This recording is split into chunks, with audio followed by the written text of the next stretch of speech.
വയനാട് ജില്ലയിൽ സ്ഥിതി ചെയ്യുന്ന അതിപുരാതനമായ ഒരു ക്ഷേത്രമാണ് മീനങ്ങാടിക്കടുത്തുള്ള പുറക്കാടി ശ്രീ പൂമാല പരദേവതാ ക്ഷേത്രം.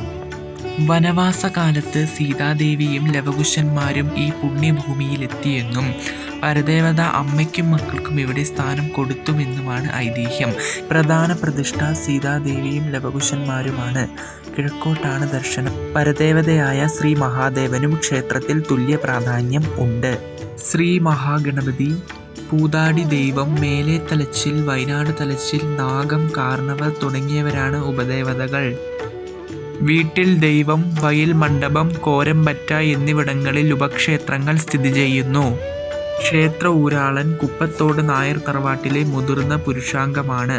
ക്ഷേത്രത്തിലെ താന്ത്രിക അവകാശം മഴുവന്നൂർ ഇല്ലത്തിനാണ്. നവരാത്രി, മണ്ഡലമാസം തുലാം 10, പ്രധാന ഉത്സവം ധനു 10 ആഘോഷിക്കുന്ന മണ്ഡല മഹോത്സവം. കൂടാതെ മീനം 24 മുതൽ 28 വരെ പുറക്കാടിയിലും ഉപക്ഷേത്രങ്ങളിലും തിറവെള്ളാട്ട് എന്നിവ കെട്ടിയാടുന്നു. മെയ് 9 പുറക്കാടി ശ്രീ പൂമാല പരദേവതാ ക്ഷേത്രത്തിലെ പ്രതിഷ്ഠാദിനം. നെയ്വിളക്ക്, ചുറ്റുവിളക്ക്, ഗണപതി ഹോമം എന്നിവയാണ് ക്ഷേത്രത്തിലെ പ്രധാന വഴിപാടുകൾ. ക്ഷേത്രത്തിലെ പ്രധാന ഉത്സവം ധനു 8, 9, 10 തീയതികളിലായി നടത്തപ്പെടുന്ന മണ്ഡല മഹോത്സവമാണ്.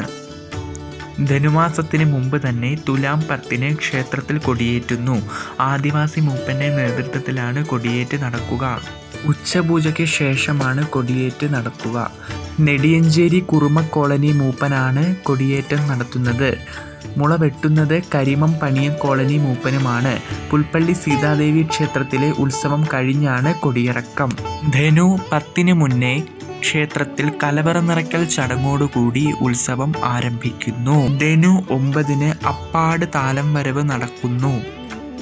ധനു 10 അഭിഷേകം, ഗണപതി ഹോമം, ഉഷപൂജ, ഉച്ചപൂജ, ബ്രഹ്മകലശം, കലശാഭിഷേകം, അന്നദാനം, ദീപാരാധന, തോറ്റം, തുമ്പക്കുനി താലം വരവ്, തായമ്പക, കൊമ്പുപയറ്റ്, കുഴൽപ്പയറ്റ്, അത്താഴപൂജ എന്നിവ നടക്കുന്നു. അത്താഴപൂജയ്ക്കു ശേഷം ക്ഷേത്രാങ്കണത്തിൽ നിന്നും ദേവീദേവന്മാരുടെ തിടമ്പേറ്റിയ ഗജവീരൻ, കോമരം, വാദ്യാഘോഷം എന്നിവയുടെ അകമ്പടിയോടെ ആറാട്ടെഴുന്നള്ളത്ത് പുറപ്പെടുന്നു. ആറാട്ടുകടവിലെ ചടങ്ങുകൾക്ക് ശേഷം പാണ്ടിമേളം നടക്കുന്നു. തുടർന്ന് ക്ഷേത്രത്തിൽ ഈടും കൂറ്, സോപാന നൃത്തം എന്നീ ചടങ്ങുകളോടെ ഉത്സവം സമാപിക്കുന്നു.